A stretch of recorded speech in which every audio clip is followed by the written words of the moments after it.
సూర్యాపేట జిల్లా పాలకవీడు మండలంలో జాన్ పహాడ్ దర్గా ఉర్సు ఉత్సవం జరిగే ప్రాంతాన్ని ఎస్పీ సన్ప్రీత్ సింగ్ ఐపీఎస్ పరిశీలించారు. దర్గా పరిసరాలు, క్యూ లైన్లు, బారికేడ్ల ఏర్పాట్లు, వాహనాల పార్కింగ్ స్థలాలను ఎస్పీ సందర్శించారు. ఈ సందర్భంగా ఆయన మాట్లాడుతూ ఉత్సవ ప్రాంతంలో 50 సీసీ కెమెరాలు ఏర్పాటు చేసి పర్యవేక్షణ చేస్తున్నామని అన్నారు. పోలీసు సూచనల మేరకు వాహనాలు పార్కింగ్ చేసుకోవాలని, రోడ్డు పక్కన వాహనాలు నిలిపి భక్తులకు అసౌకర్యం కలిగించవద్దని కోరారు. లేడీస్ బయట చేస్తారు ఎక్కువ, లేడీస్ బయట స్నానం చేస్తారు ఎక్కువ. వెళ్ళాక డౌన్ పెడితే ఒక ఓల్డ్ డ్రగా పాయింట్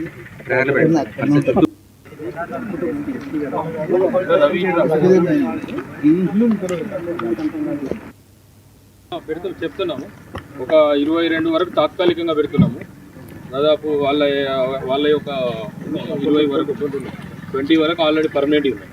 అవి కాకుండా పార్కింగ్ ప్లేసులు ఇంకా పార్కింగ్